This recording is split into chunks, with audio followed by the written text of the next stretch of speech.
Добрый день.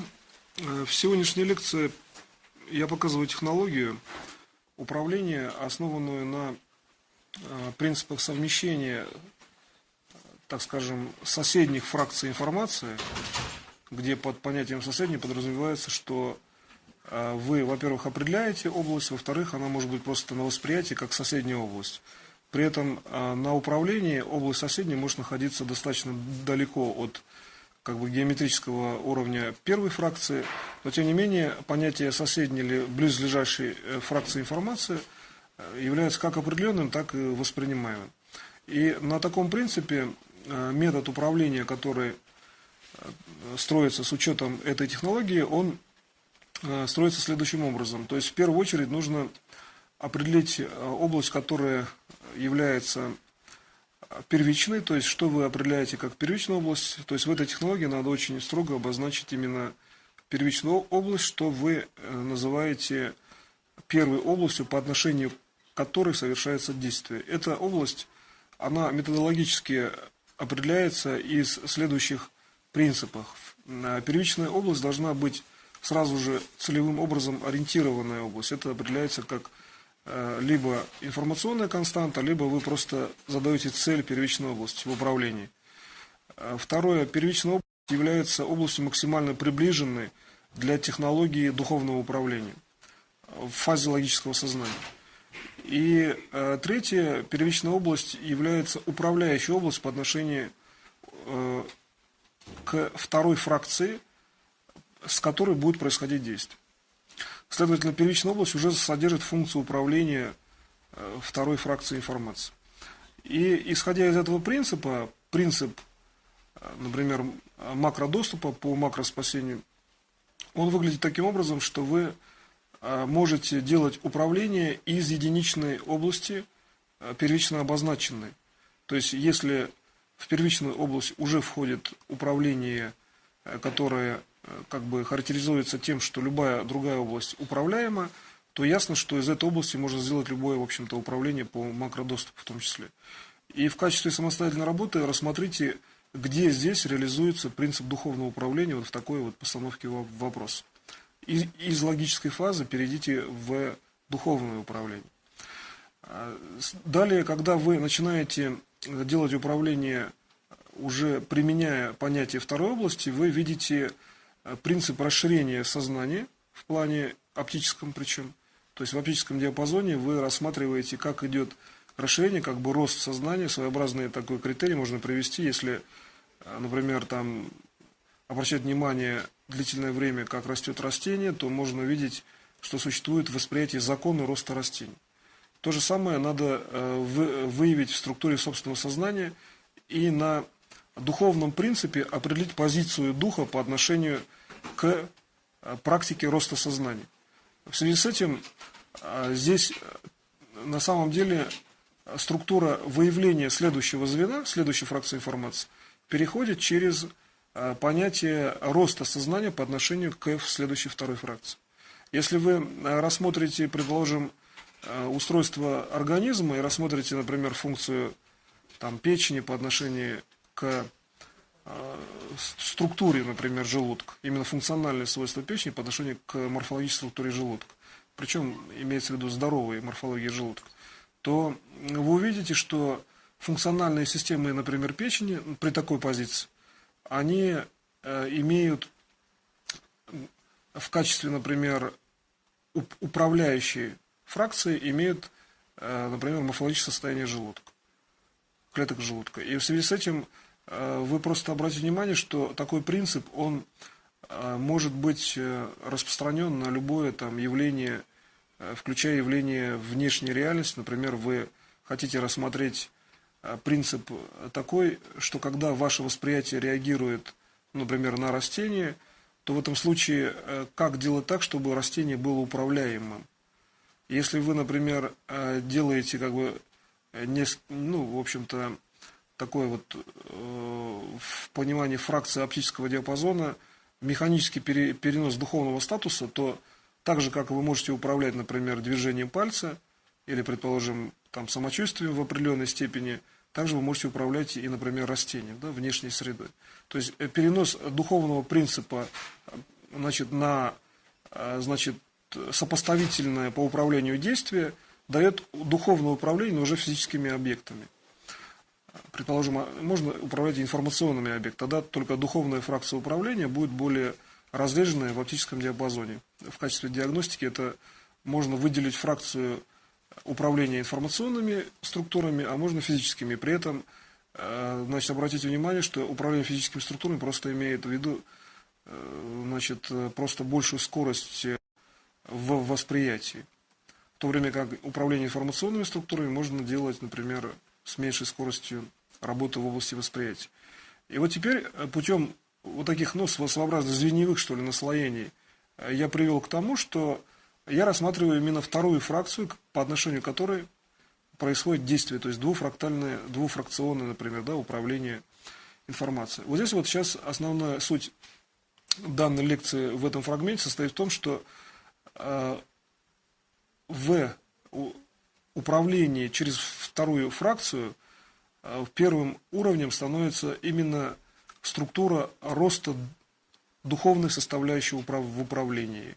То есть как только вы подбираетесь даже вот логическим звеньевым путем ко второй фракции управления, потому что я говорю о сейчас неоднозначных вещах в управлении, то основной структурой присутствия этой фракции является оптическая выявленная характеристика роста духовной составляющей в вашем восприятии. То есть как растет, собственно говоря, сам дух на уровне, например, оптического диапазона. Предположим, вы воспринимаете произведение искусства, но при этом, если вы воспринимаете духовную фракцию, то есть духовный статус этого произведения, то происходит своеобразное понимание духовного роста данного произведения. И вот эта вот уже вторая фракция, она должна расти так же, как вы рассмотрели, например, закон роста сознания при перемещении к ней. Наложение этих двух законов дает именно логическое мышление в проекции восприятия. Вот этот постулирующий признак, его желательно запомнить и вычислить фактически, да, вычислить логическую фазу восприятия. А когда вы на логической фазе уже работаете, ну, при такой корневой своеобразной системе, то внутри логической фазы у вас начинает работать механизм подобный, такой же, к которому сейчас я вас привел. И как только он начинает работать, вы видите, что, например, логическая фаза, как отражение физического обобщенного принципа реальности в коллективном сознании, например, дерево, камень, любая структура внешняя, включая человека, это, вообще говоря, статичная фаза логической, что ли, системы сознания. И как только вы начинаете работать внутри логической системы сознания на уровне таком, что в двуфрактальной проекции вторая фракция – это есть другое состояние, например, я говорил о духовном состоянии и о состоянии роста сознания. Но рост сознания, закон развития сознания, там духовная фракция, духовный фрагмент или духовная сущность тоже есть. Если мы на логике смотрим, то рост сознания включает в себя духовный уровень. А выделение в чистом как бы виде, ну, в кавычках, духовного составляющей, это есть то, что получается при углублении как бы более общего фрагмента. То же самое, если вы смотрите на физический уровень человека, например, вам надо восстановить у человека сердце, то функциональные связи сердца со всем организмом, ну, предположим, функционально это движение, например, крови. И при этом, если вы имеете уровень функциональных логических связей, то переструктурировать связь можно вот таким двуфрактальным подходом. При этом второй подход, он не является как бы до конца объявленным или присутствующим в первой системе. То есть, если мы, например, говорим о физическом теле, то духовная составляющая тела, например, ну, ее нельзя, предположим, современными средствами микроскопа рассмотреть.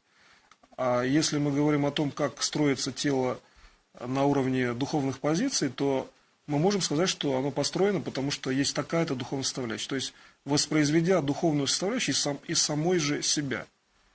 И вот если как бы вникнуть вот в такие закона устройства, например, физической реальности, то понятие управления физической реальностью или там социальной реальностью, они, значит, сводятся к понятию формирования звеньев коллективного сознания, которые являются определяющими в отношении какой-то конкретной локальной конструкции событий. Например, если очень долго там учить математике, ну, человек, который хорошо знает, предположим, русский язык, то через какое-то время некоторые математические законы, предположим, будут похожи на законы сочетания в его духовном представлении, например, каких-либо синтаксических систем, лингвистических или даже орфографических. То есть здесь смысл пересечения как бы разных объемов знаний сводится к тому, что знание на определенном уровне имеет унифицированный характер.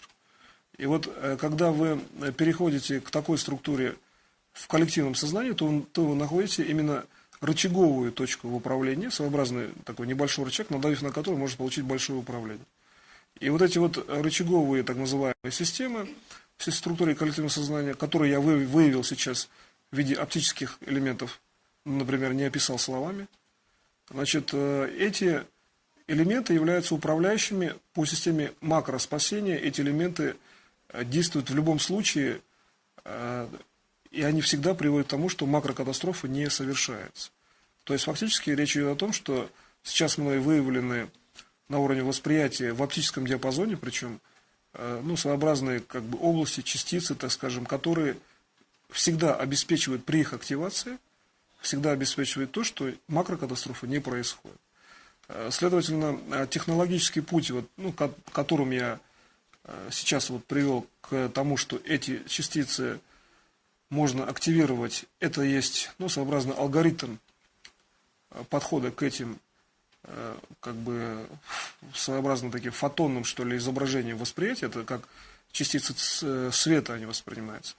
И среди всего спектра светового свечения, что есть в восприятии, именно такой путь, он приводит именно к ним. Как только вы приходите к ним, то вы можете сразу рассмотреть устойчивую базу в управляющей, как бы в обобщенном смысле, системе. И когда вы переходите на уровень, например, самоуправления или самовосстановления при внешнем гармоничном и внутреннем управлении, то устойчивые позиции, они складываются как раз из большого количества таких, скажем так, световых элементов в вашем восприятии, которые формируют, например, если вот глубже в область духовного управления в IT или логического в том числе, процессы, например, сна, то есть закон развития сна по отношению к какому-то действию. В том числе можно рассмотреть законы развития физического тела. Почему именно, например, такое-то время, ну, например, в дородовом периоде находится человек, предположим, там 9 месяцев. Почему есть какие-то возрастные критерии и так далее. То есть, как только вы посмотрите коллективную фазу вот этих частиц как бы макроспасения, так скажем, да, в оптическом диапазоне, вы видите, что они построены в логической фазе, в проекции на физическую реальность, как определенные законы развития. И когда вы эти частицы начинаете, ну, как бы оставлять в сознании как удаленные точки, а больше переходить к физическому уровню развития, то есть к физическому проявленному уровню, то вы сразу находите принцип организации физического тела с точки зрения макроспасения. То есть вот именно достижение, ну, устойчивого, так скажем, гармоничного развития, такая вот известная фраза, но здесь она становится технологичной. То есть здесь вы видите, что представляет себя в этом плане организм с точки зрения функциональной системы. А когда вы переходите к организму как прилагательной системе, что вам в конкретный момент нужно сделать с точки зрения своего мышления, да, чтобы обеспечить доступ, предложим, проявить ясновидение, то вы видите критерии развития, критерии выбора целевых управляющих систем для того, чтобы обеспечить конкретную цель в управлении. То есть каждую цель можно выбирать в этом случае не логическим путем, а за счет, ну, сообразно вот этих рычаговых систем, то есть как бы настраивая, ну, организм как бы настраивая как систему внешнюю по отношению к функции управления. И вот как только я, значит, вышел вот в эту точку, внешняя система по отношению к функции управления, то духовный статус, например, человека, как создан человек, из чего он состоит на уровне материальном, он проявлен в той позиции, что можно четко очень рассмотреть, вот в этой позиции, здесь повнимательнее, если самостоятельно вы поработаете, как с точки зрения духовной организации, то есть с точки зрения духа, создан человек. То есть настроение, состояние духа, почему оно именно такое и почему тогда тело такое. Вот с этой позиции, как только вы в эту точку лекции попадаете, можно увидеть, как дух, просто дух в чистом виде, организовывает человек. Когда вы эту структуру разовьете и из этой точки перейдете во внешнюю по отношению к ней, вы увидите, как логическая фаза сознания организовывает человека, то есть физическую материю. И так далее. То есть, когда вы начинаете эти структуры обобщать и преобразовывать в виде действия, вот, целевого действия, то вы видите суммарную проекционную систему, которая представляет себе, например, физическое тело и плюс цели развития. В связи с этим, как бы разложив систему управления на, ну, как бы такой вот представленный мной механизм воссоздания человека за счет разных структур сознания, там, структуры сознания, соответствующие, предположим, духовной системе или только духу, структуре сознания, соответствующей, например, логической фазе и так далее, вы видите, что многократная организация одной и той же клетки с разных систем, либо самовоспроизведенных, либо содержащихся как бы в самой себе, объявляет именно структуру души. То есть вот душа в этом виде, она представляется, ну, в таком, что ли, скажем, выделенном в вашем восприятии виде, и при этом вот управление, которое идет от души, то есть душа, которая в этом случае является управляющей системой, значит, таким образом это управление происходит, что в вашем восприятии начинает вырисовываться, и это сразу видно в оптическом даже диапазоне, бесконечная линия развития, именно вечная структура развития. И когда вы начинаете, например, вечную структуру развития распространять на конкретную проекцию дела, какого-то дела, да, предположим, в том числе лечение там, каких-то событий, лечение, например, другого человека, то вы видите, что система, которая определена, как, например, физическое тело, логический статус, духовный и так далее, вся система в виде вот своеобразной вот этой подложки, что ли, вот этой светящейся уже оптической системы, о которой я говорил, вот эта вот система макроспасения, так скажем, эта система в данном случае представлена в виде конкретно души. Причем конкретно вашей души, которая работает уже в данном случае по такому же принципу, что нельзя уничтожить следующий уровень развития. И свечение имеет точно же такое, как я говорил о частицах в коллективном сознании, которые при активации таким образом в рычаговом принципе срабатывают, что макрокатастрофа не происходит. То есть в данном случае это есть однотипность свечения или однотипность уровня работы от Создателя. Душа, созданная Создателем, и свечение, которое имеет однотипный уровень, но это прикладная система. Это было не душа, а именно коллективные уровни сознания. То есть организация следующего уровня развития. Следовательно, организация следующего уровня развития имеет такой же примерно спектральный диапазон, как душа. Следующее развитие в будущем. Почему вот часто будущая картина очень просто, видите, она как бы, ну, совершенно понятна, не нужно, например, там напрягаться, чтобы в логическую фазу включать, потому что характеристики по вибрационным даже характеристикам, они одни и те же. Компоненты будущего оптического свечения и текущее как бы оптическое выражение души, оно в этом случае совпадает.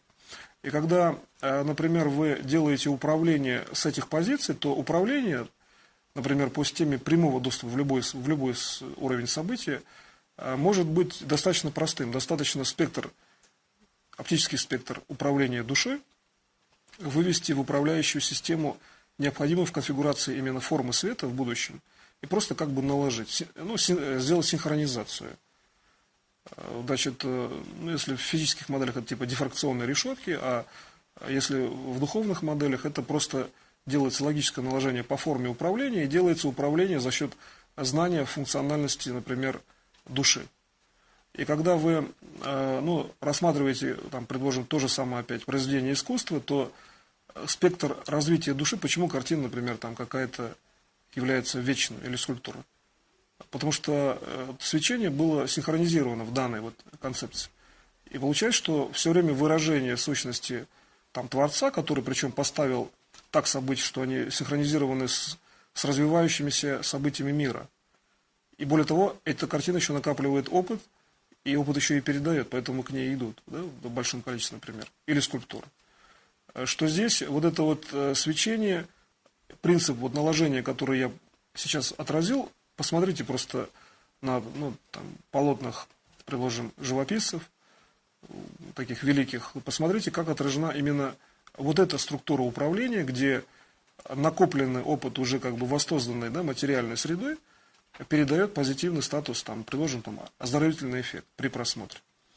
И вот как только вы эту характеристику рассмотрите, то, сделав ее опять локальной системой, так же, как вот по аналогии я рассмотрел уже работу души, как фрактальную систему, что вы можете любую, вообще говоря, систему по уровню, причем макродоступа и прямого доступа и своего сознания, сделать синхронизированной, то есть любой объект информации, предложим, машина, любой, как бы, который считается неодушевленным объект, сделать его в этом смысле одушевленным, то есть участвующим в процессе того же макроспасения. То есть смысл в данном случае, что как только вы делаете прикладное духовное управление по отношению к любому объекту, например, те картины, да, вот я привел пример, которые работают там на восстановлении, которые как бы привлекают следующие, значит, там, например, тысячи, миллионы людей и так далее, которые дают именно позитивизм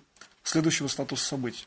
То здесь вы увидите, что как только вы начинаете так размышлять, то следующий статус события вырабатывается как на основе, например, этой технологии, и, значит, опорной точкой является, например, композиция прошлого, то есть то, что является информацией прошлого с точки зрения диагностической системы восприятия. Но там же есть свечение, которое идет конкретно от создателя, присутствие создателя. И когда, значит, идет синхронизация, то движение структуры, которая основана на прошлом, в объеме или в скорости вашего восприятия бесконечно возрастает. То есть скорость становится бесконечной, но статичной. Вот это достаточно необычное состояние, но это состояние, этот как бы фрагмент, фотофрагмент или, как скажем, оптический фрагмент, он выглядит как некая фотография, застывшая в управлении. Как раз сочетает, как бы в уровне материального пространства, сочетает одновременное присутствие души, духа и сознания. При этом создатель – это есть внешнее управление. И отсюда вы можете через логическую фазу, например, там, в сознании, через дух или через структуру распространения души, именно вот можно пользоваться структурированием души, как бы просто-навсего распространяя управление по фазе, например, идентичности, как я сказал, там, например, сделать идентичную форму внутри информации, соответствующей душе, и вы получаете управление, например, во внешней реальности. И когда вы эти элементы управления, например, высвечиваете как некую статичную фазу, объединенную в одном физическом пространстве, вы видите, как организовывается пространство вокруг человека, то есть по отношению к человеку. Эта точка зрения, она касается только лишь пространства по отношению к человеку. Например, вот я говорю, вот передо мной есть такое пространство, которое я описал, но я говорю по отношению ко мне, конкретно к вам, к форме человека. Если я хочу узнать функции пространства по отношению, например, там, к дереву, функционально в восприятии, например, человека, они другие. И я пока не говорю о функциях самих, просто я говорю, что вот я о них говорю. Но если мы, например, спустимся в функции пространства, то мы можем распаковать систему, например, там, ясновидческую систему развития прямого управления просто на уровне логики входа. Как только вы вошли в это пространство, вы сразу видите, что из себя представляет, в принципе, ясновидение, например, по управлению, управляющее ясновидение. Что из себя представляет, например, прямой доступ к любому событию просто в вашем логическом уровне развития.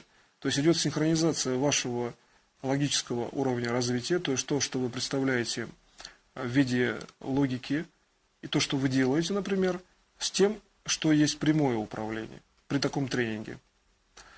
И в качестве самостоятельной работы сейчас вот рассмотрите сферу, например, вот передо мной на расстоянии 2, например, метров находится. Высота над уровнем, значит, горизонтально по вертикали, например, пусть будет метр. Это сфера 50 сантиметров в радиусе. Внутри этой сферы есть управление, которое характеризуется тем, что это вам знакомое управление, то есть оно для вас естественное управление. А оболочка сферы, то есть, собственно говоря, сама поверхность сферы, это то, что нужно, ну, как бы доосвоить, да, то есть допонять в системе управления, чтобы сделать управление, например, следующим, например, в развитии восприятия, например, да. И возьмите, сделайте так, проведите такие преобразования, чтобы в центре сферы, значит, были выявлены все понятия вашего восприятия. То есть делайте это одновременно, как вот я говорю, вы это делаете сразу. Как только выявлены все понятия восприятия, изнутри сферы начинает расти, ну, своеобразный лотос, так скажем, по типу нирваны. Такая геометрическая форма, которая, значит, характеризуется тем, что она имеет бесконечный доступ в одну пространственную среде. То есть в визуальном варианте мы имеем вроде бы одну пространственную среду, некий, как бы, растущий цветок лотоса, а с другой стороны, каждая точка – это бесконечное соединение всех, причем пространств. И когда вы, например, входите в понятие, в такое понятие бесконечности, отраженное в одной форме, то вы сразу же видите, что, например, любая клетка человека – это тоже форма бесконечности. И отсюда, придя, например, к клетке человека, вы, ну, смотря на нее отсюда, да, с этой позиции, то есть я сейчас меняю точку зрения, вы видите, как устроена духовная структура человека с точки зрения уже личностного, то есть многоцелевого и многокомпонентного уровня личности, а не, например, просто выявление системы, когда дух, например, организовывает тело, создает.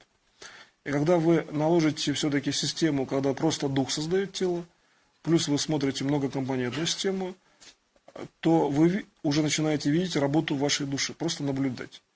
И вот когда вы начинаете наблюдать за работой души, то технология наблюдения, она должна заключаться в том, чтобы посмотреть, как в этом случае управление, например, распространяемое на информацию, предположим, по макроспасению, то есть по спасению всех, как в этом случае, значит, она активируется душой на каждой итерации, например, следующего периода времени.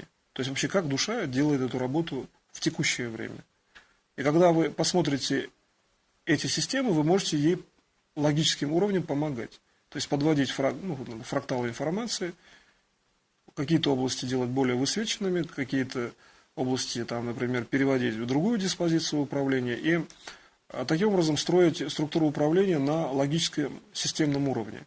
Когда вы логику таким образом, ну, как бы установите в этой системе, о которой сейчас я сказал, вы получите то, что логическая фаза управления, даже когда вы, например, там спите, или же когда вы, например, ну, конкретно не делаете управляющей системы, то логическая ваша фаза будет уже, ну, своеобразным образом как бы натренирована в восприятии логической фазы, что вы будете постоянно работать в области макроспасения, то есть причем на осознанном уровне, с точки зрения вот сегодняшней лекции. И далее степень этого осознания все равно будет увеличиваться, потому что можно будет рассмотреть какие-то нюансы, какие-то, например, динамические переходные системы, личные, например, да, развить, например, до уровня, ну, каких-то там, предположим, технологий, которые бы практически приводили, может быть, к определенному уровню следующей, что ли, структуризации вот в управлении и так далее. То есть здесь надо стараться работать таким образом, чтобы слова, которые вы воспроизводите, стыковались вот с формой управления на уровне духовного управления.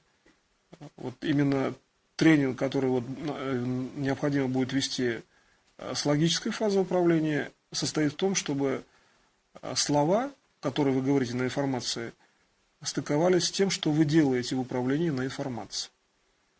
И даже если вы делаете управление в виде управляющих систем, которые образованы таким образом, что это не слова, а просто управление в оптическом диапазоне выраженное, и которые вы понимаете, все равно оно должно стыковаться со вторым фракталом, который является либо фракталом внутри первой системы, но в другой, в отражательной системе, либо фракталом, который, в принципе, может быть создан вами специально. Да? Можно ввести такую технологию, но она может быть очень длинной тогда. И есть еще один простой в этом контексте принцип управления, связанный с тем, что достаточно будущего фрагмента информации, потому что прошлый фрагмент, он управляем через будущую структуру. И поэтому, если вы, например, выходите только лишь на высокой скорости на информацию будущего, с точки зрения спектральных, соответственно, например, в оптическом диапазоне свечения в работе души, например, будущего события с точки зрения макроспасения, то прошлое управление зачастую это просто-навсего то, что из себя представляет материю в управлении. Например, из чего состоит информация будущего. Если, например, посмотреть и разложить по уровню, распаковать архив, так скажем, да, то информация будущего держится на фрагментах в данном уровне управления, имеется в виду. Держится на именно фрагментах, которые совершенно конкретно являются фрагментами прошлых событий. А одна, например, простая характеристика прошлого события, например, Земля секунду назад тоже была Землей. Но если, например, рассмотреть спектральный уровень, то если настроиться на секунду назад и на секунду, например, вперед в будущее, то спектральные характеристики таковы, что четко видно, что Земля, которая секунду назад, она имеет другую протяженность информации в оптическом уровне. Это ближе уже стремится к линии, рост которой идет бесконечно, бесконечно это прошлое. Значит, на определенном интервале, развития. И плюс в единой точке это все равно будущий фрактал. И получается, что если вы в структуру сознания входите с точки зрения этой модели управления, то вы можете получать управление таким, каким вы хотите, только лишь используя информацию прямого управления, то есть будущего, не опираясь, например, на причинно-следственную систему прошлого. Так как причинно-следственная система прошлого, как я сказал, в данном случае может являться просто организующей средой. Если распаковать любое событие будущего, то в качестве картинок своеобразных выявляются конкретные события прошлого. Они просто могут быть перемешаны по двуфрактальной системе таким образом, что это может быть, например, одно событие взято с одного времени, другое с другого и так далее. Комбинации можно сделать, вообще говоря, бесконечное количество. Если, например, вы входите в то, как организованы эти комбинации, вы все равно попадаете, опять же, в эту же частицу. Как я объяснил, частица, оптическая частица, обеспечивающая макроспасение, так я ее назвал. То есть в прошлом она также выявляется, как только вы задаетесь вопросом, а вообще, как эти фрагменты составляются. И когда вы, например, делаете, управление такого типа, что частицу прошлого с точки зрения макроспасения наслаиваете на будущее, у вас получается сфера прямого логического управления, построенная на уже фундаментальных принципах прямого управления и знания такого уровня развития сознания. И сделайте сейчас в качестве работы такое соединение. Точка управления из прошлого пусть соединяется с управлением из будущего, и сделайте это передо мной. А я посмотрю, как тогда логическая фаза развивается. Как в этом случае развивается логика управления. Просто понаблюдайте, а я понаблюдаю за вами.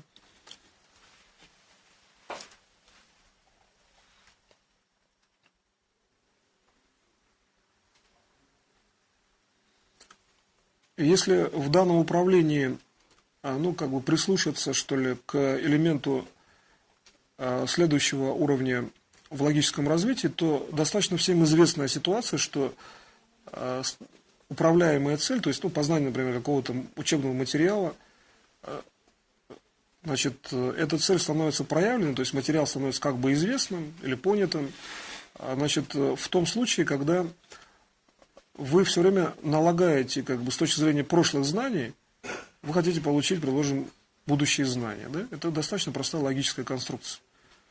осваивая какой-то материал, элемент прошлого, он должен обеспечить некое знакомство с той конструкцией, которая получается в будущем. Некое принятие на духовном уровне. И тогда, получается, в логической фазе вы получаете логически обоснованное управление. То есть вы понимаете, что вы получили то, что вы хотите. То есть логическая фаза, она как бы просветляется. И вот это вот упражнение, оно основано на том, что вы получаете развитие логической фазы по отношению к цели управления, но путем внешнего управления.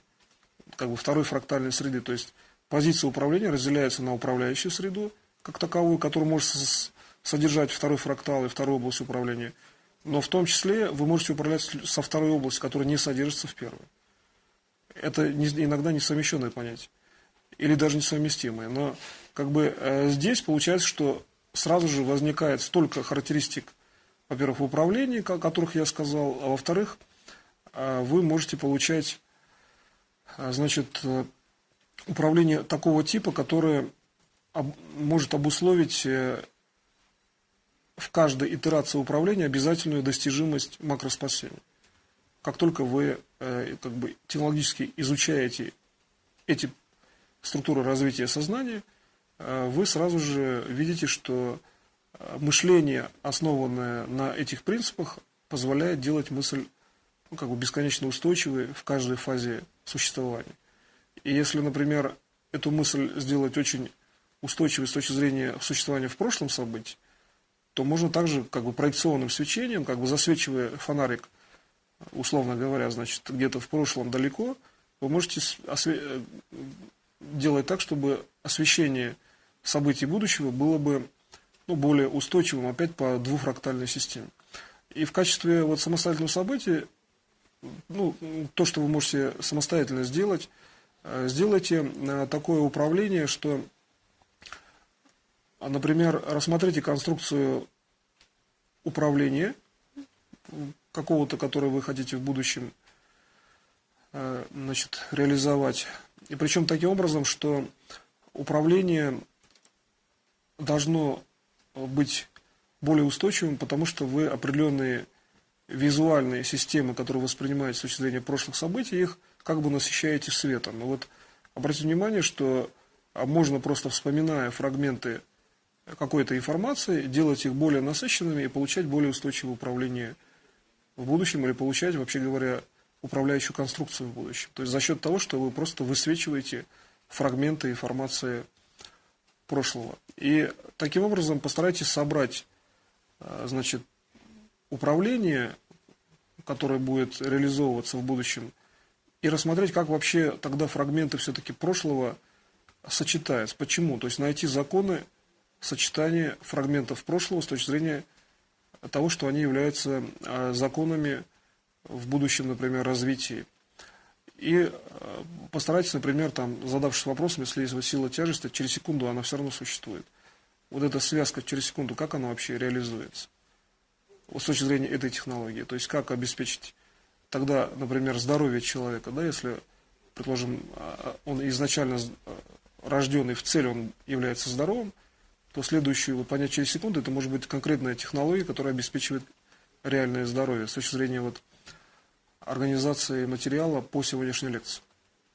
И вот еще сегодня я расскажу, кроме той части, которая сейчас была отнесена к лекционной, расскажу о, значит, части учения, о разделе учения, который относится к структуре управления в политике, в социологии и в экономике. Дело в том, что эта часть и раздел учения, который существует в структуре как управляющая система, этот раздел построен с целью объединения, на самом деле, в общем-то, политических, социологических или экономических процессов с точки зрения как бы первичного звена. И вот с точки зрения, например, если брать вот двуфрактальную систему по сегодняшней лекции, то, имея, например, задачу управления по цели, например, развития общества, где есть понятие такое, как политика, предположим, да, или социология, или экономика, то можно использовать взаимное как бы перемещение различных фрактальных систем, например, светооптики восприятия, что, кстати, перемещается тогда на конкретные механизмы взаимодействия, например, социальных уровней, политических или, например, экономических. То есть, если вы, например, посмотрите, что двухфрактальная система восприятия, например, дает с точки зрения анализа или обобщения развития какого-то элемента реальности, то по моему учению, например, если я говорю об управлении в социологическом аспекте понимания, я прежде всего говорю о том, что в социологическом плане нужно обеспечить тот статус, когда личность проявлена, во-первых, полностью по личной свободе, по созидательной свободе. И эта личность определена в направлении будущего развития таким образом, что все общество гармонично при этом развивается.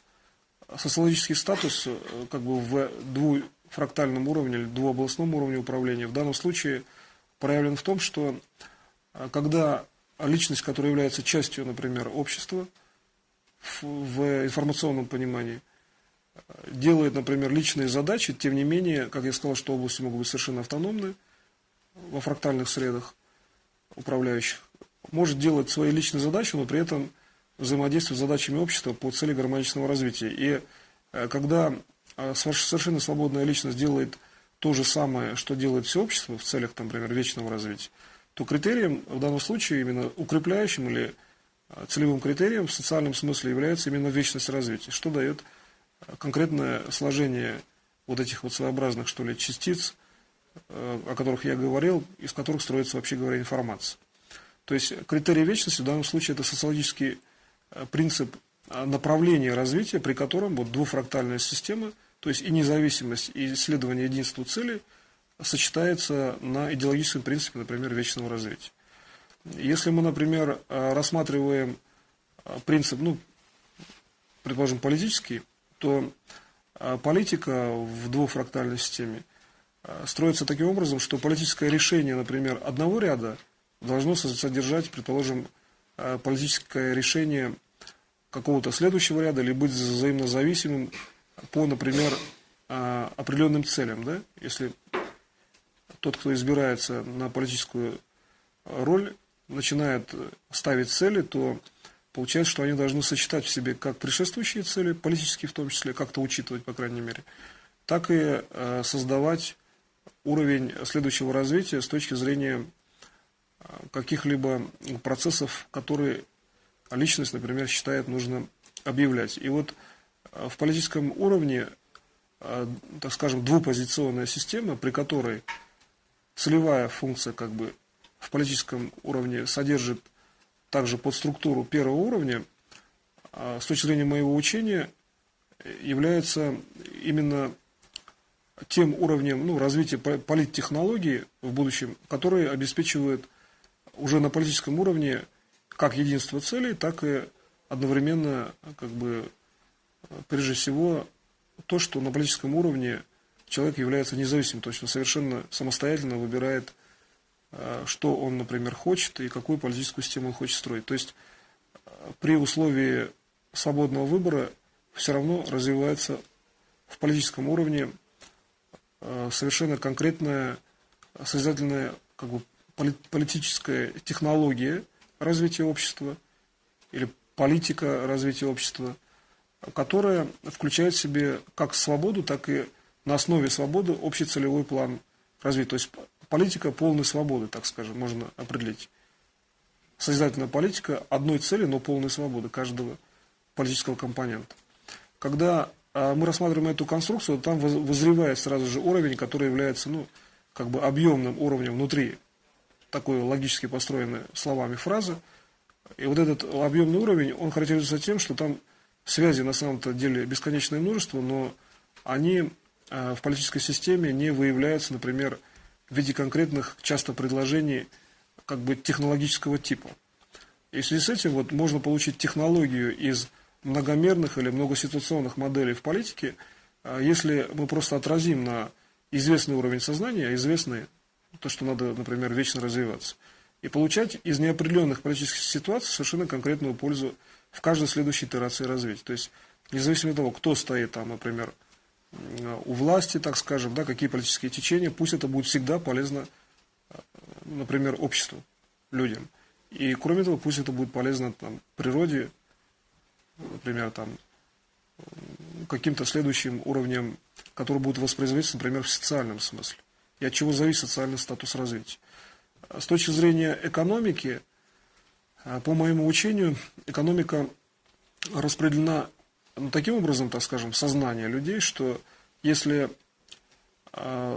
всем известна характеристика, что значит, большее количество экономических возможностей может больше дать, например, да, в области каких-то, например, материальных, возможно, действий. Но по моему учению каждый создан независимо, создан создателем, и количество средств, оно не должно быть определяющим в плане прямого управления, так как, например, человек, который там, или он ребенок, или он не имеет каких-то особых финансовых средств, он все равно должен делать управление и реально мог сам спасти. То есть цель управления не должно зависеть от экономических уровней с точки зрения именно макроспасения.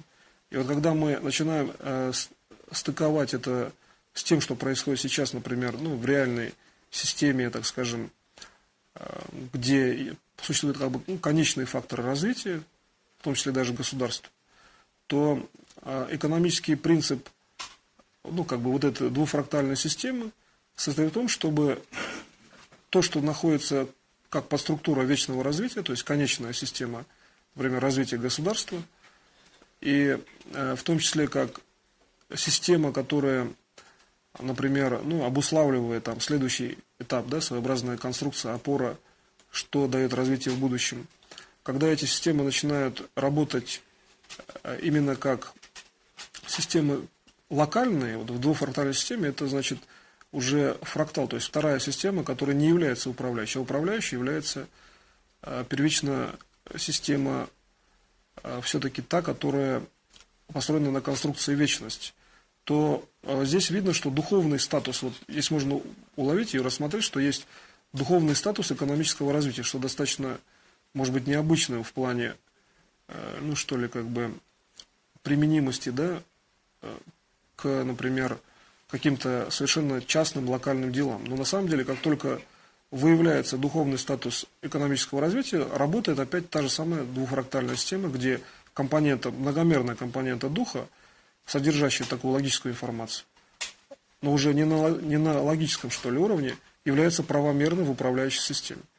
И уже как бы из этого уровня вы делаете управление, связанное с тем, что когда вы делаете управление, например, на логической фазе, и при этом тот, кто, например, не имея там достаточного количества финансовых средств, может также спасать там по макроуровню, иметь такой же прямой доступ по экономическим даже каналам.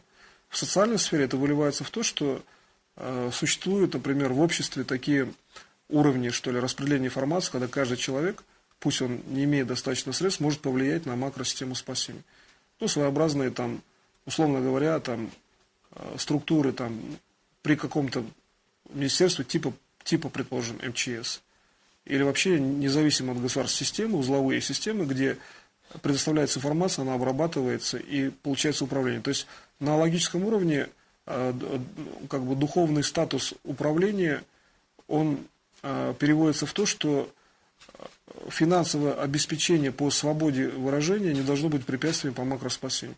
Другой вопрос, что этот же конкретный человек, он может там, конечно, не реализовывать там какие-то уровни финансовые, может быть, они ему просто не нужны, да, например. Но с точки зрения экономического уровня, по моему учению, экономика должна быть спасительной. То есть каждый член общества должен уметь через экономические распределенные системы, во-первых, спасти реально, то есть участвовать в макроспасении без ущемления свободы участия. А во-вторых, от него желательно, чтобы зависела следующая экономическая диспозиция в следующем спектре развития.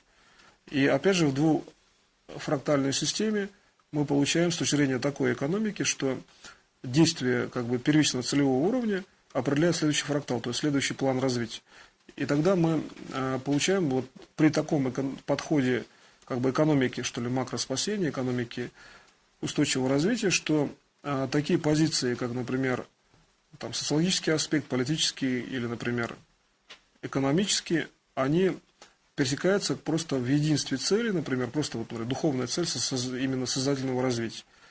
При следовании канонам вечного развития, как идеологической цели, которая обуславливает такие системно-сознательные законы, мы получаем очень простые проекции, как бы, достаточно понятные на логическом языке, выражены словами, например, в виде каких-то школьных технологий, там, детсадовских систем обучения, если дети ходят в детсад, или еще там дородовых систем в телепатическом уровне управления по знаниям, который может, в принципе, практически каждый человек, поставив такую задачу, например, в таких вот, казалось бы, может быть, макрообластях, в общем понимании, как, например, политика, предположим, или же там социология. Но экономика это более конкретное, часто имеет проявление в плане управления, но все равно, сделав экономику как бы макроэкономика, мы можем в конкретных действиях влиять конкретно на политику, на экономику, на социологию тогда. Главное это все синтегрировать и получить как бы связующий узел, как мы можем, во-первых, переходить из одной системы в другую, с точки зрения как бы внешнего и внутреннего управления, и каким образом, находясь вот в уровне там, каких-то бытовых дел, что-то покупаю просто в магазине, предположим, да, смотря передачи, как надо управлять тогда системой, например, там, развития созидательной политической власти, экономической, или же, например, сделать так, чтобы социологическая система развития общества была реально такова, что обеспечивала бы бесконечность развития общества. И в связи с этим вот просто постарайтесь попрактиковать на основе целевых изложений, например, такого раздела учения, как управление в политике, экономике и социологии, приложив, например, конкретную структуру лекционного материала по двуфрактальной среде. Фрактал в данном случае можно больше рассматривать как именно фракционную, то есть отдельная модель.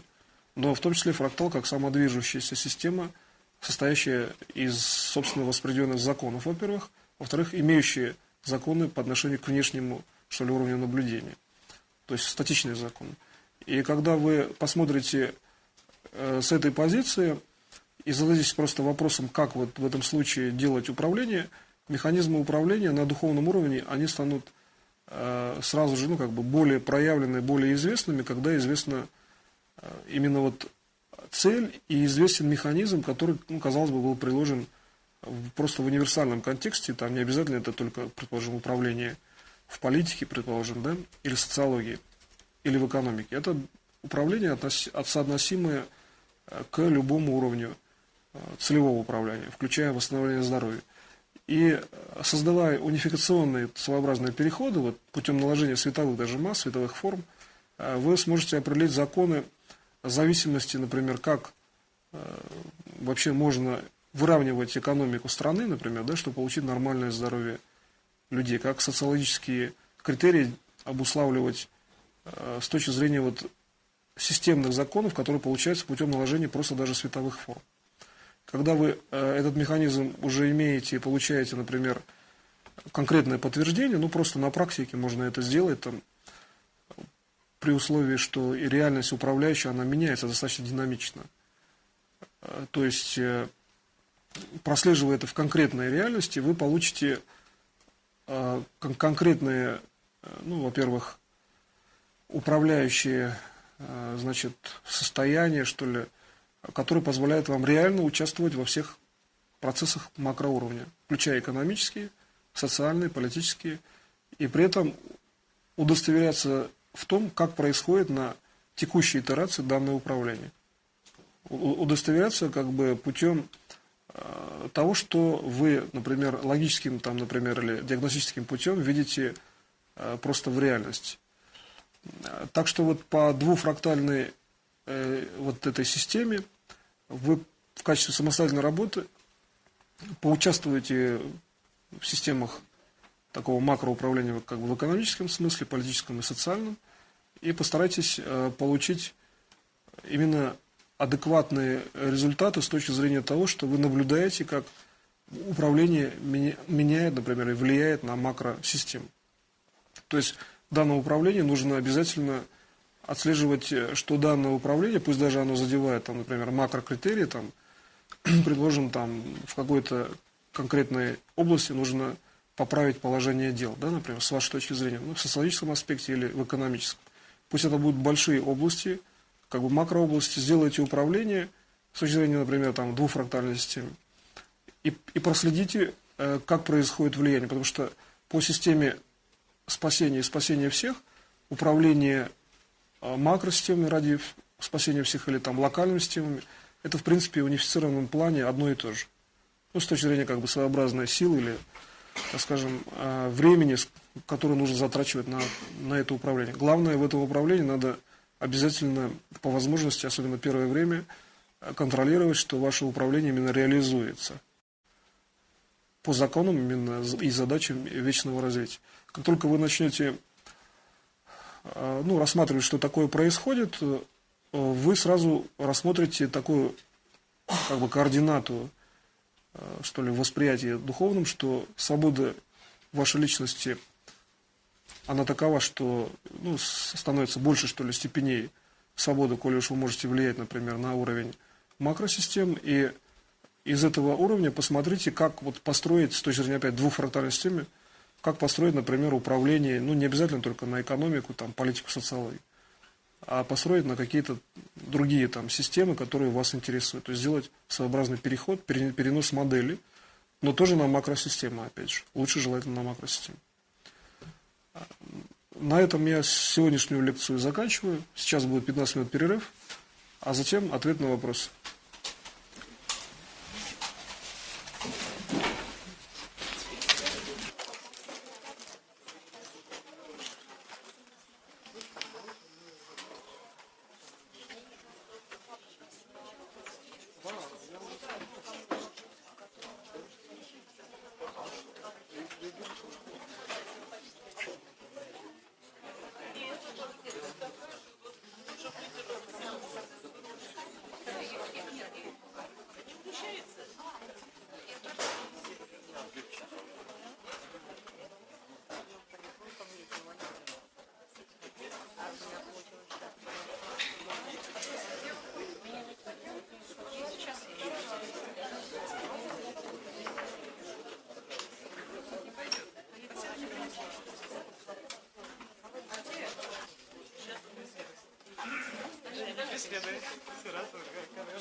Я же хочу записывать. Если уже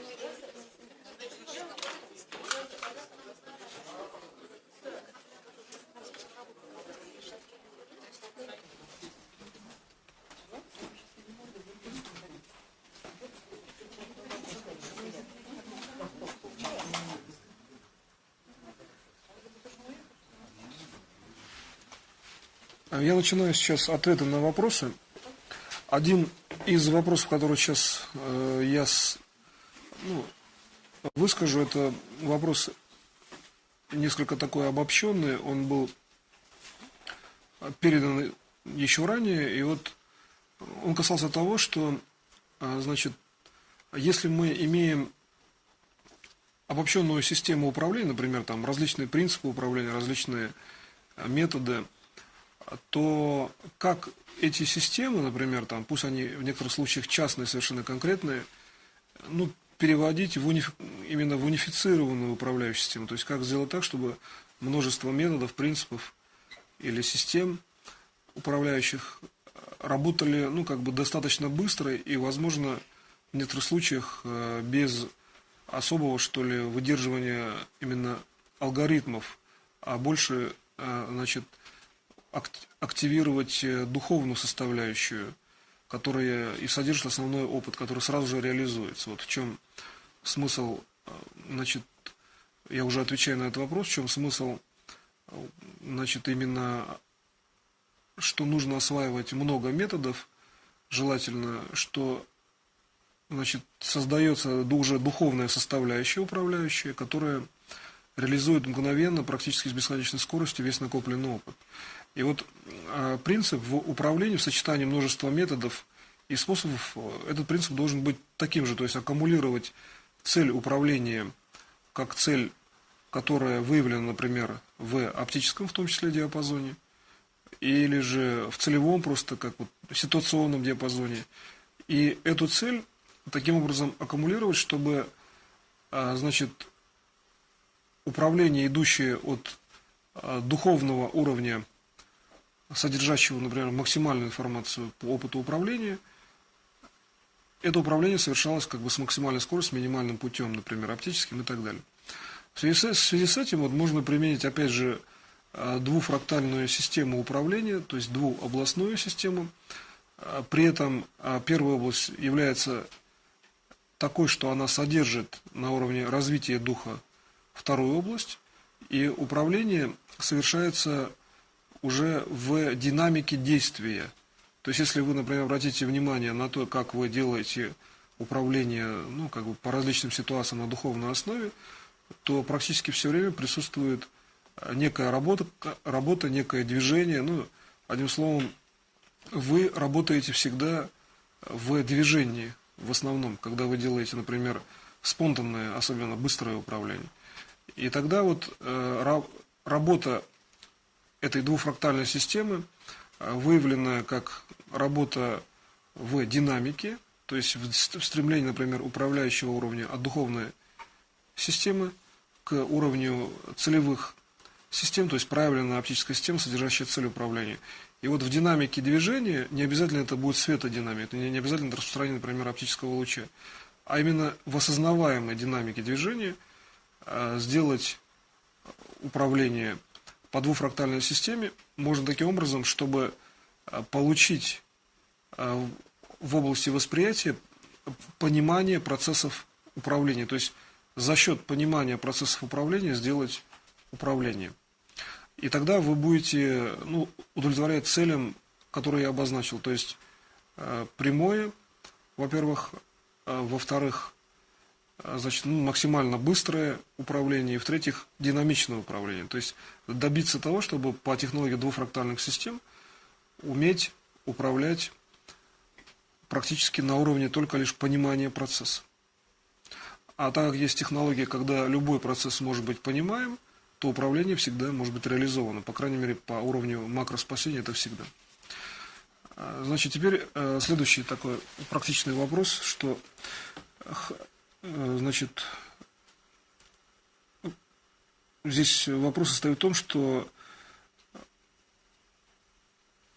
ставится задача предотвращения у некого человека простатита, лечения простатита и поддержания в норме.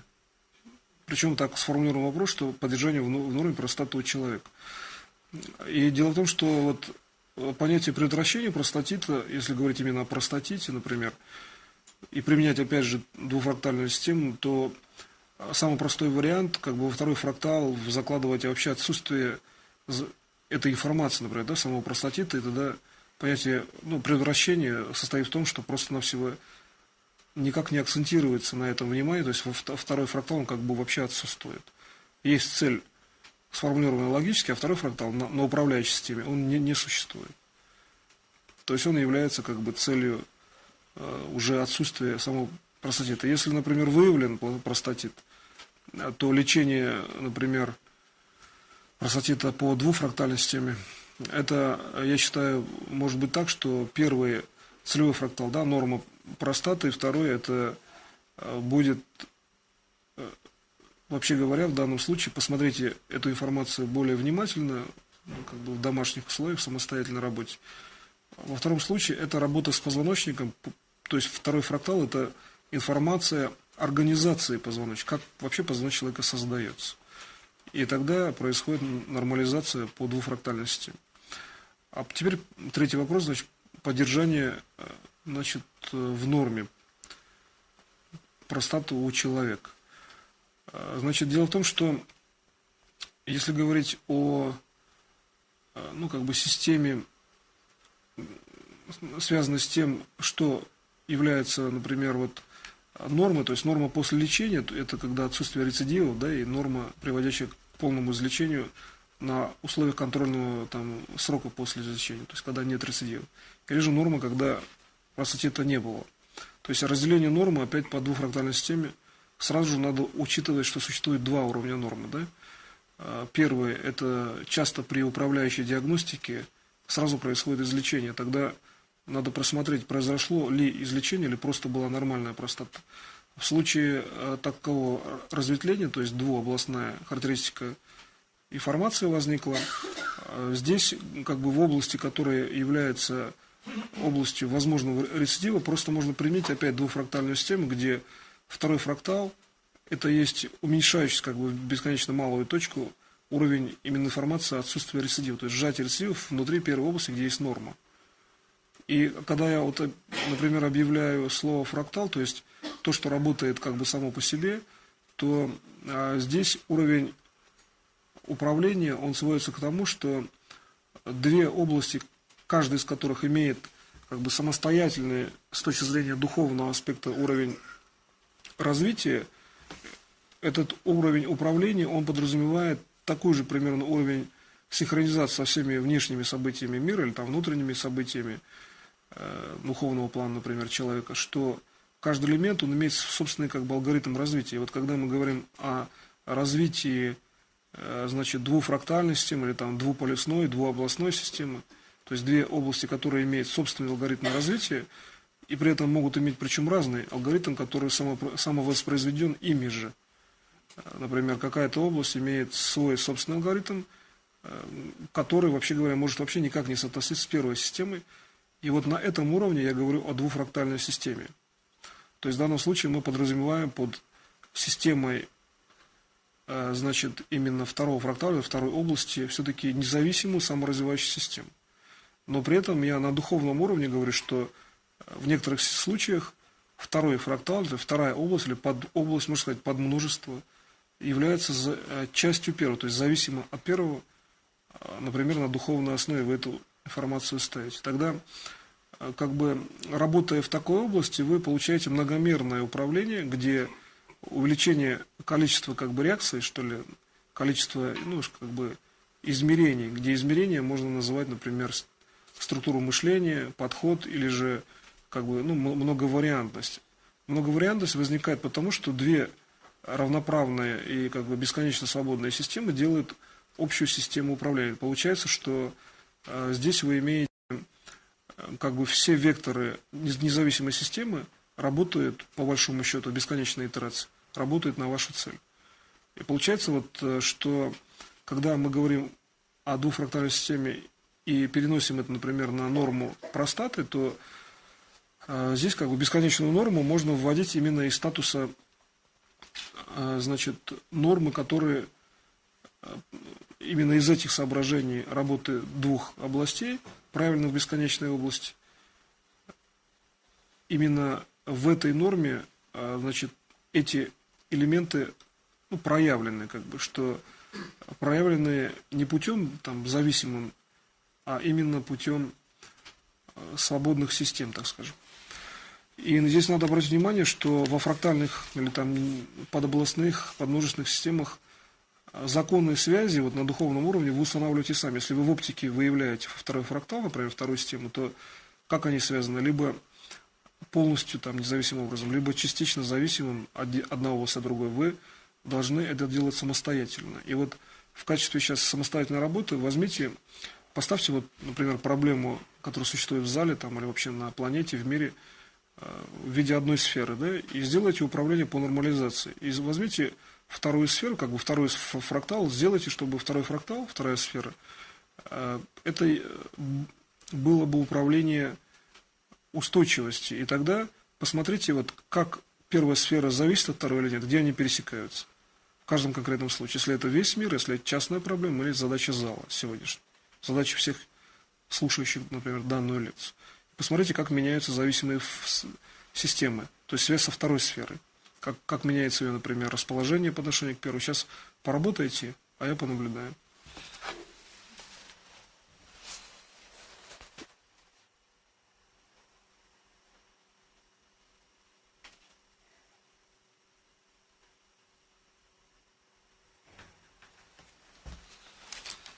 По возможности, когда вы меняете объекты управления, например, смотрите за второй сферой, или как бы назовем уже по-другому, например, назовем с точки зрения связанного, например, подмножества. То есть первое множество, более общая цель управления, второе это связанное каким-то образом подмножество. Вот законы связи, они различные. И сделав систему различных управлений, вы увидите, как вообще создаются сами законы связи. И когда вы, например, посмотрите, что за создание законов связи это тоже управление, то, вообще говоря, возникает ваше личное бесконечное количество степеней свободы уже на духовном уровне, когда вы можете спокойно делать управление, вообще говоря, такое, которое вам нужно. Вам нужно упростить связь, упростили. Нужно, например, усложнить, усложнили и так далее. Вот здесь будьте внимательны, это узловая вообще точка, например, с точки зрения применения технологии сегодняшней лекции, что это выход на получение бесконечного количества управляющих систем, причем в бесконечном множестве возможных положительных даже решений. То есть положительных решений, положительных приемов может быть тоже бесконечное множество. Их можно создавать сколько угодно много. И исходя из этого, вот точки как критериальной организации мира, то есть то, что названо как точки обязательного спасения, которые реально существуют в оптической области, они могут быть логически правильны, то есть вместиться в логический фактор только лишь в одной цели, даже, например, личной цели управления. То есть как сделать, когда макрозадачи работают на личной цели управления? Когда логический фактор может вобрать в себя вот эту, например, систему управления по макрозадаче. Тогда вы получаете, что в логике это обязательно точно, абсолютно и по времени точно срабатывает. То есть это элемент сжатия вот этой области, которая всегда, например, достигает макроспасения. Как только вы сжимаете вот по такому принципу примерно, как я сейчас показал, вы получаете уже коррелированное и точное управление на частных задачах. Значит, следующий вопрос такой.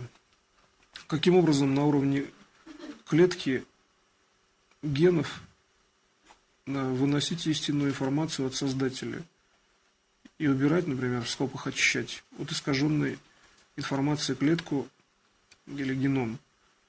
Можно на конкретном примере. Дело в том, что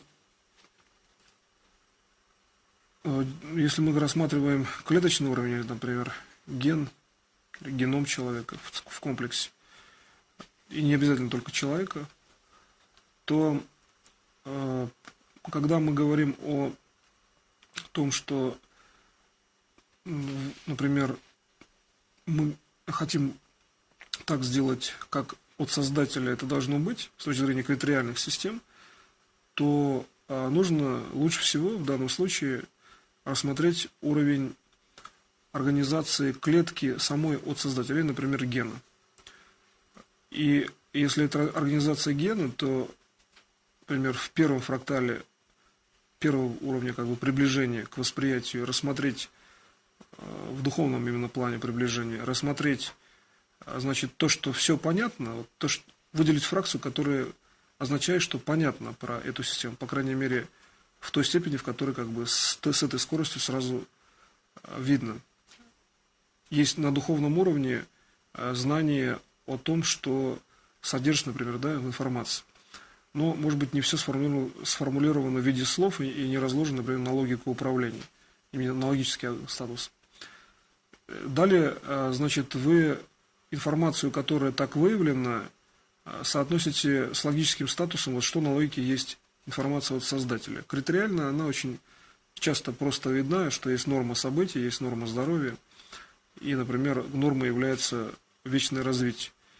И тогда, сопоставляя, например, норму вечного развития, как управляющий опять уровень множества, связанного множества, вы получаете, что, вот, например, если мы говорим понятие фрактала, то фрактальная система, то это может быть частный случай понятия связанное множество. То есть множество – это слово много, много фракталов. И когда вы смотрите, исходя, предположим, из этого, то есть расправляя одно и то же, казалось бы, понятие в применимости и получая другой логический смысл, вы видите, что создатель, он проявлен также и в действиях ваших. То есть ваши действия тоже, значит, есть, вообще говоря, обучающий ваш механизм. Вы можете научиться, только лишь осмотрев, как вы сами действуете.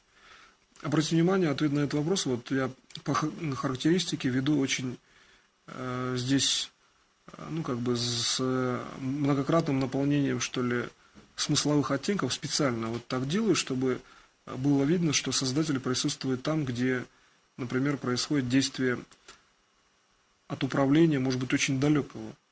То есть вот уровень истинной информации от создателя здесь должен быть выявлен как уровень, в том числе, среды управления. Среда управления тоже может быть истинной информацией от создателя, вот именно по развитию. И в связи с этим вам надо здесь быть внимательными в том плане, вот, что когда вы работаете именно с информацией от создателя, то критериально, ну, самый простой критерий – это всеобщее макроспасение и при этом вечное развитие, значит, которые в оптическом диапазоне именно можно выявить, что в этом случае нужно в этот момент делать, да, например. А вот действие создателя с точки зрения обучения и, например, перевода истинной информации может быть в том числе и пространство, где все это происходит. Действие – это как пространство, как статика. И в связи с этим это и есть обучение. Вот как устроено пространство? Это и есть обучение. Ваше личное действие, обратите на себя внимание, это и есть обучение. И когда вы, например, двигаетесь, вот, например, в таком направлении, то вот именно вот понятие «вносить истинную информацию создателя» это значит часто конфигурировать пространство вашего познания. То есть действие по внесению информации, так называемой там, истинной, да, например, на клеточный уровень, это то, что вы в пространстве мышления правильно поняли. И вот по двуфрактальной уже системе, где вот, например, вторая часть это как подмножество, вы можете это понимание соотнести на духовной основе, причем не переводя в слова, а можете перенести на управление, то есть сделать уже ввод управляющей информации, например, значит, которая уже действительно информация от создателя и содержит именно статус создания. Значит, далее, когда вот, если вы смотрите на другую часть вопроса, например, там, убирать, очищать эту искаженную информацию, клетку или геном, то здесь, ну, предложим, вот мы рассмотрели там случай простаты у человека, вот в такой был форме поставлен вопрос. То есть не конкретный человек здесь, значит, судя по записи, но это можно рассмотреть просто простату у человека. Это тоже конкретный совершенно вариант будет как бы в общем плане. И если мы сможем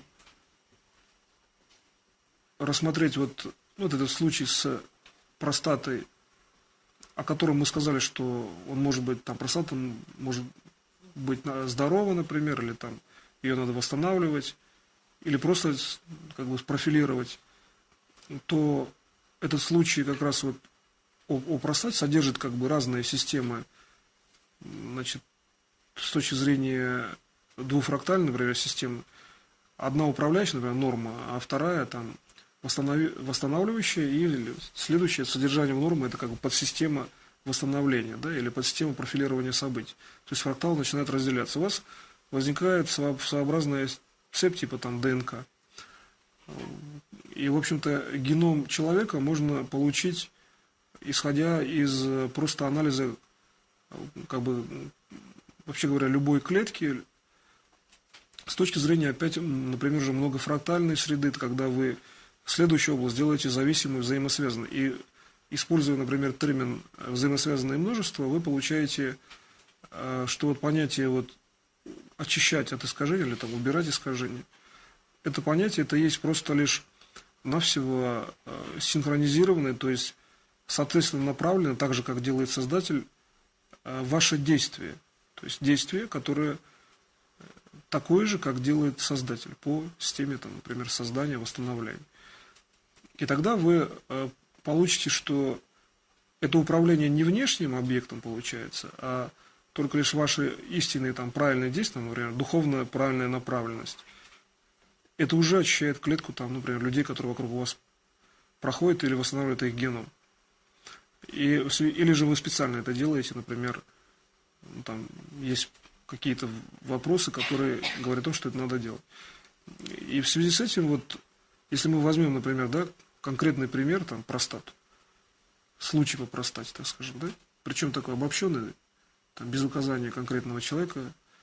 И второе, что мы рассмотрели на обобщенном уровне, предположим, понятие работы так, как делает создатель, то опять по, значит, структуре множества уровней информации, так скажем, и связанного с ним подмножества, мы можем обобщенную модель, то есть то, что мы получили на обобщенном уровне за счет, например, там, структуры общего познания, перенести на конкретную модель и наоборот. То есть меняя там во фрактальной среде как бы организацию связи и все. То есть делая в одной подструктуре одну систему, например, зависимой, а в другой системе она будет наоборот, например, независимой. Ну, условно говоря, если некий локомотив, то если в одну сторону он движется, сначала одна как бы система управляющая, потом противоположная, в зависимости от траектории движения. Здесь то же самое, варьируя как бы систему связи, вы можете варьировать процесс развития, вообще говоря, в любую векторную среду, то есть в любое направление. Ну и когда вы, например, таким образом станете делать, что увидите как бы, что вот свободное мышление, то есть именно просто мышление, направленное на созидательные конструкции, оно уже является управляющим мышлением, то принцип управления в этом случае становится очень, вообще говоря, простым в плане том, что многое управление не будет требовать в плане, что ли, ощущения некой нагрузки. То есть управление в этом случае будет выявлено просто часто как светооптическая среда, но при этом оно может не быть нагрузочным с точки зрения, там, предположим, усталости или с точки зрения того, что есть некая нагрузка на организм. И вот именно такое управление, которое, ну, проходит как бы в том спектре свечения, который не, получается, что не отражает, то есть нет отражающей волны на клеточную структуру. А такое управление — это как раз вот управление, ну, фрактального, так скажем, типа, управление по типу связанного множества, когда, значит, например, проявленный дух другой управляющей системы, ваш проявленный дух, делает управление, и при этом управление реализуется так же, как если это происходит, например, там, ну, внутри вас, внутри физического тела. В связи с этим этот элемент, если его как бы развивать дальше, позволяет постоянно на отраженном просто сигнале в обычном оптическом диапазоне, во-первых, восстанавливаться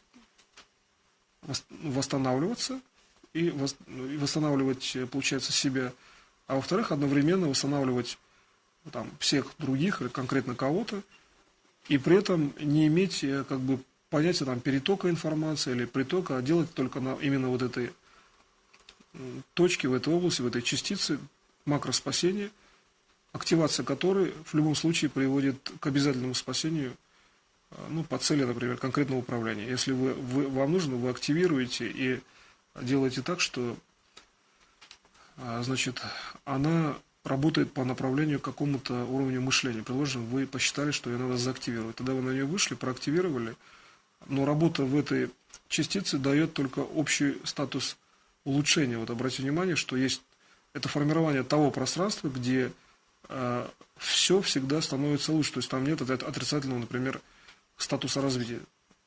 Только попасть в это пространство, это значит пространство управления имеется в виду, на уровне, например, технологии мышления. Это уже значит получить всегда позитивное управление. И поэтому зачастую, вот, например, понятие искажения или некой ненормированности можно в том числе, значит, реструктуризировать таким образом, что в это пространство попадать. И тогда получается оптимальная система в управлении. Если вы обратите внимание, как вот я к такому пространству, ну, подвел, что ли, так скажем, информацию по сегодняшней лекции, то там возникает как раз структура организации ДНК, именно вот уже ближе к структуре выявленного генома, и при этом область организации, она строго вертикально направленная, если от горизонтальной поверхности, все время вверх по структуре информации в области оптического восприятия. То есть выявляются определенные законы, которые функционально все время одни и те же при восприятии. И в связи с этим здесь возникает такой момент, что когда вы делаете, например, обобщенное или конкретное управление через систему макродоступа, так скажем, да, систему всеобщего спасения, то передача информации, то есть передача знаний осуществляется часто потому, что вы в этом направлении движетесь. Даже не всегда обязательно, например, брать и что-то рассказывать или там создавать рыбаческую сферу, там, предположим, а идейный статус движения, то есть духовный статус души уже возникает, который умеет, знает и направляет. Да? И вот этот статус, он является статусом передачи информации на бесконечной скорости. И в качестве вот самостоятельной работы просто по передаче информации другим, кстати, эта же позиция, она приводит к излечению, например, того человека, кого вы лечите, или той системы, которую вы восстанавливаете, к восстановлению этой системы. И когда вы, например, находитесь в таком статусе именно души, то логическая фаза, она очень проявлена и является как бы частью души. Это видно из души. В качестве самостоятельной работы посмотрите, как смотреть из души, например, зрением души, как смотреть, например, из логической фазы рассматривать структуру души. Почему в логической фазе нагрузочная система, а если смотреть, например, зрением души, то там нагрузки не испытывается.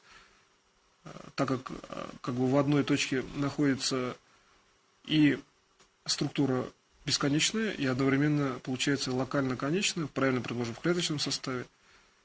И тогда получается, что вот именно многофрактальная, множественная система в данном случае позволяет работать с этими механизмами уже в прикладном аспекте, то есть вы можете, войдя в определенное состояние и развив эти состояния до, например, технологического уровня в прикладном аспекте, получать обобщенные конструкции, их модельно переносить по-любому из статусов, например, на уровне управления из души или на уровне, предположим, управления из логического статуса, и более того, получать обобщенные, то есть как бы синтезированные системы управления, многообразные системы управления, и при этом достигать управления всегда в устойчивой фазе, например, духовной реакции.